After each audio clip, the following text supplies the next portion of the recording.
Hello, my dear listeners. It's Lucas, and welcome to another evening of Stories That Matter. Tonight, we step away from the shadows and mysteries we often explore together, and instead find ourselves in a place far more luminous and far more heartbreaking. We're venturing into a world of gold leaf and precious stones, of a statue high above a city and a small bird who becomes the unlikely hero of a profound meditation on love, sacrifice, and what it truly means to be rich. I've been drawn to the Happy Prince for years now, and I keep returning to it for a reason. On the surface, it's a fairy tale, beautiful, whimsical, almost delicate. But Wilde, who wrote this, was never simply whimsical. He was a man who understood paradox, who saw the world's cruelty with clear eyes, and who believed that beauty and truth were revolutionary acts. What makes this story endure is that it asks the most uncomfortable question: what are we willing to sacrifice for others? And more provocatively, what makes a life truly happy? These aren't small questions. They're the questions that define us. The story was published in 1888, during the height of the Victorian era, an age of tremendous wealth and tremendous suffering existing side by side. Wilde was watching a world of enormous inequality, of the wealthy turning their eyes away from human suffering, of a society obsessed with surfaces and appearances. And so he crafted this tale as a kind of moral mirror. But here's what's brilliant. He never preaches. He never points a finger. Instead, he tells us about a golden statue, cold and beautiful, who discovers that happiness isn't what he thought it was. What you're about to hear is a story about generosity that costs everything, about a friendship that transcends the ordinary, and about a kind of immortality that has nothing to do with gold or grandeur. It's a story that will sit with you long after these words fade.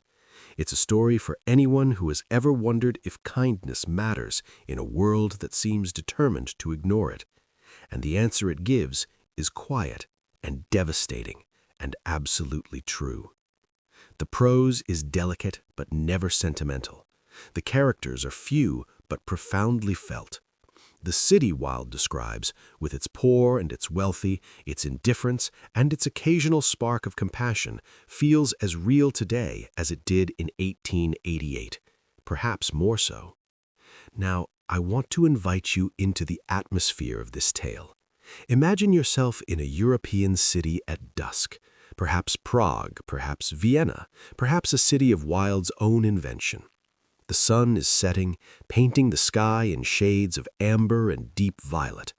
Above the squares and streets, high atop a cathedral or town hall, stands a golden statue. The light catches it, makes it gleam. But look closer. There's something watching from nearby. A small bird, preparing for its journey south, hesitates, and in that hesitation, everything changes. This is a story about what happens when the beautiful and the broken truly see each other. Let us begin. High above a great city, perched upon a tall column in the center of a public square, stood the statue of the Happy Prince. He was covered entirely in brilliant gold leaf, from the crown upon his head to the soles of his feet.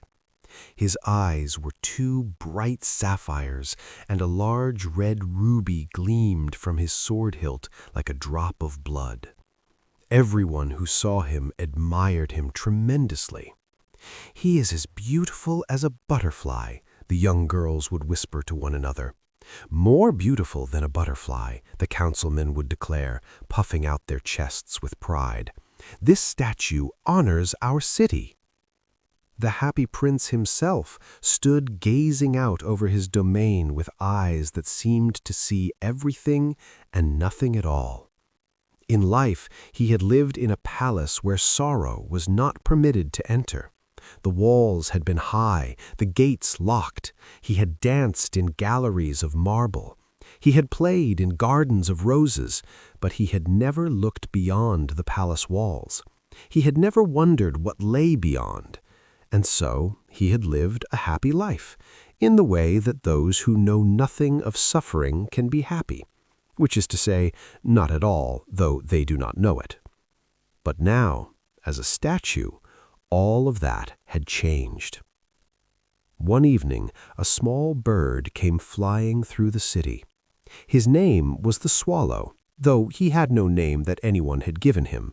Swallows need no names. They recognize each other by the particular quality of their flight, by the way they cut through air.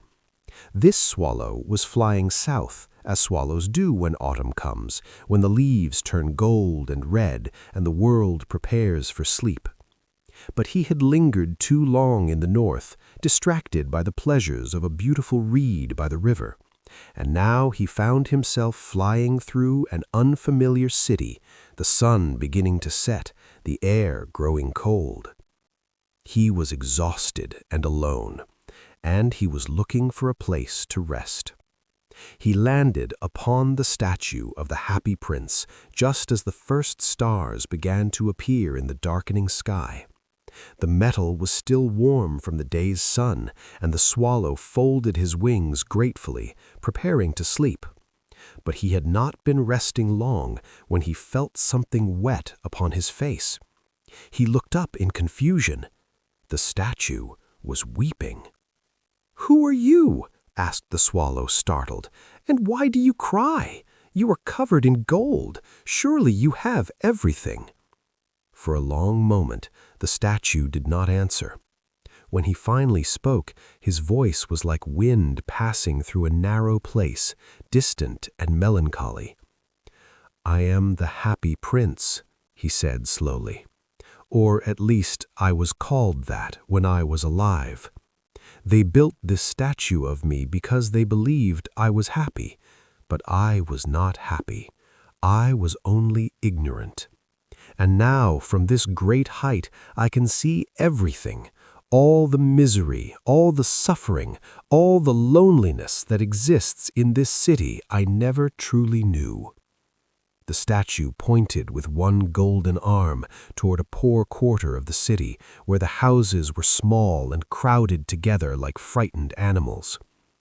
"Do you see that area?" the prince continued. "There is a woman there who sits by a window sewing. Her fingers bleed from the needle. She sews all day and all night, and she earns only enough to buy a small piece of bread. Her child lies beside her, sick with fever. He asks her for oranges, but she has no money for oranges. He will likely die, and she will sit alone with her needle, sewing still." The swallow looked where the statue pointed. Even from this height, he could see the small window, the figure bent over her work, the shape of the child in the darkness beyond. "But that is terrible," said the swallow. "What can be done?" "Do you see the ruby in my sword hilt?" asked the prince. "It is the most magnificent ruby in all the world. They say its value could feed 100 families for a year. Will you take it to that woman? You have wings. You can fly where I cannot go." The swallow hesitated. He was meant to fly south. He was meant to join his companions on the river in Egypt, where the sun was warm and the water was clear. Winter was coming.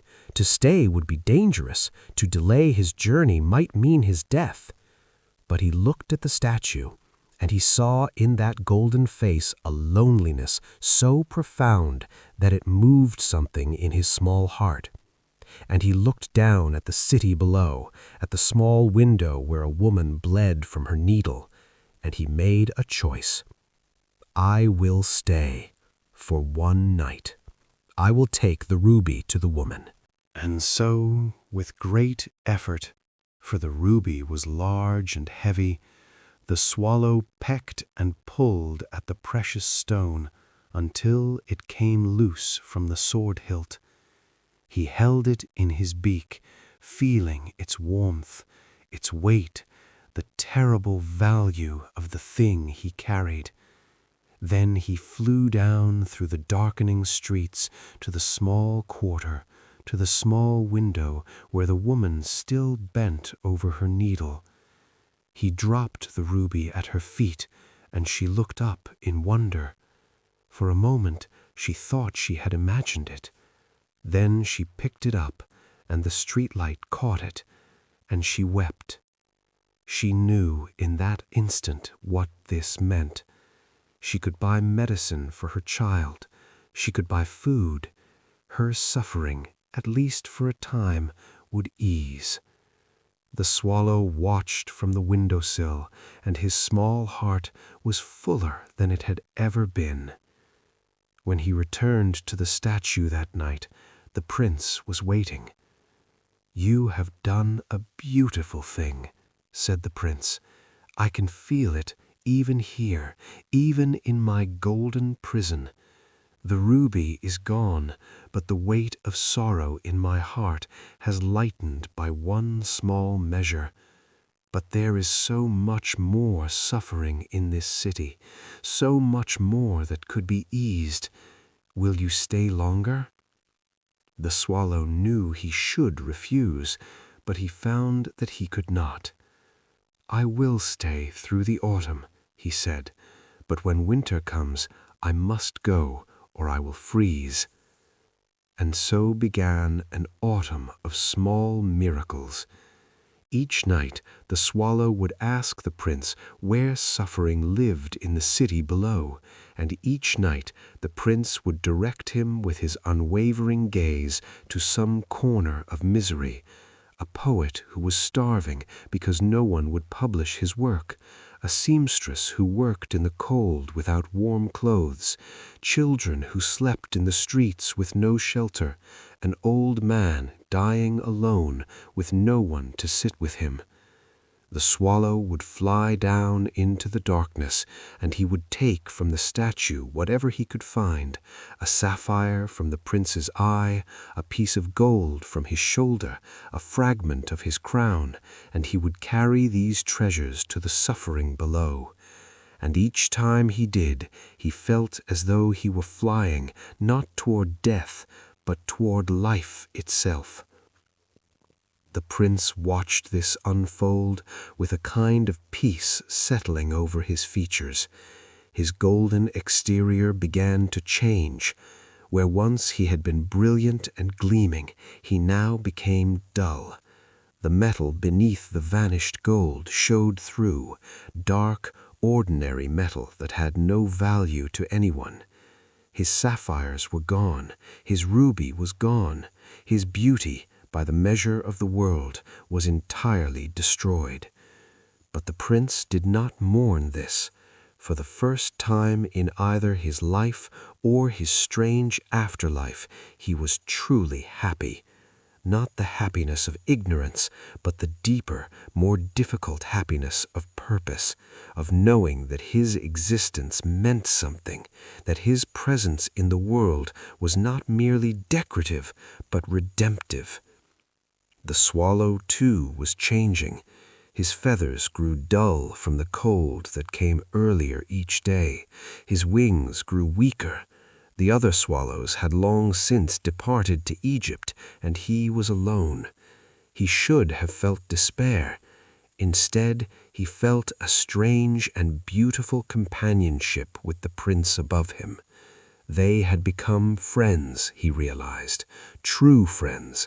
Not the kind of friendship based on similarity or convenience, but the kind forged in shared purpose.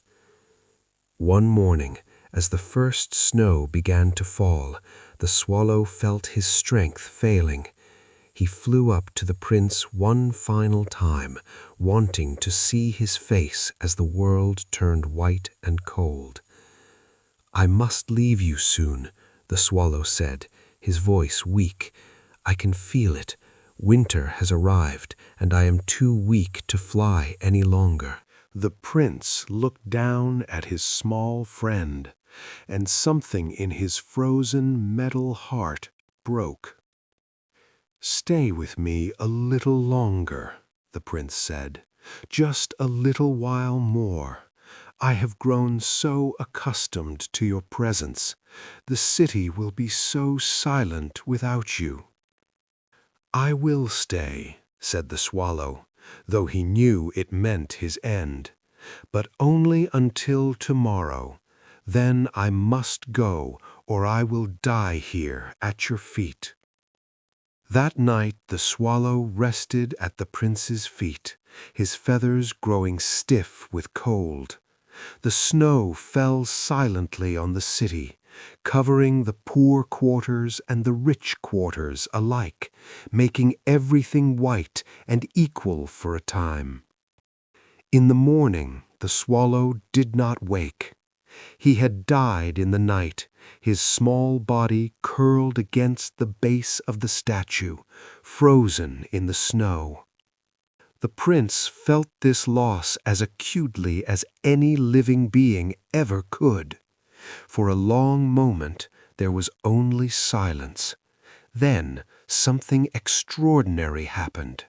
The prince's heart, that heart which should have been made of metal and incapable of breaking, cracked. A sound like the breaking of ice echoed across the square, and as the crack spread through his body, he began to fall.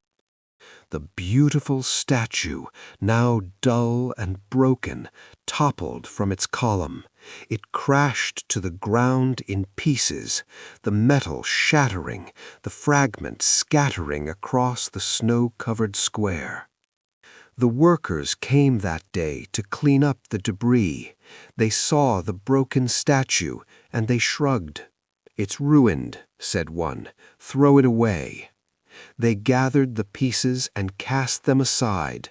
The statue of the happy prince, which had once been the pride of the city, was now nothing but scrap metal to be melted down, to be reformed into something else, something entirely new and utterly without meaning. But the swallow, the small bird who had given everything, did not remain in the cold square. In that moment when the prince's heart broke, something miraculous occurred. The swallow's small body was lifted up, up into the gray sky. He rose above the city, above the clouds, into a place beyond the reach of winter and suffering and sacrifice. And in that place he found the prince waiting for him. They had transcended the material world that had held them both. The gold and the sapphires and all the trappings of earthly beauty had fallen away. What remained was something infinitely more precious, a friendship purified by sacrifice, a bond that had survived the breaking of one and the death of the other. In the city below, life continued as it always did. The wealthy walked past the place where the statue had stood and felt only mild irritation at its absence. The poor whom the prince had helped quietly recovered from their suffering, never knowing the source of their salvation. Time moved forward, indifferent to magic and sacrifice and the beautiful secrets that had been written in gold and feathers upon the snow.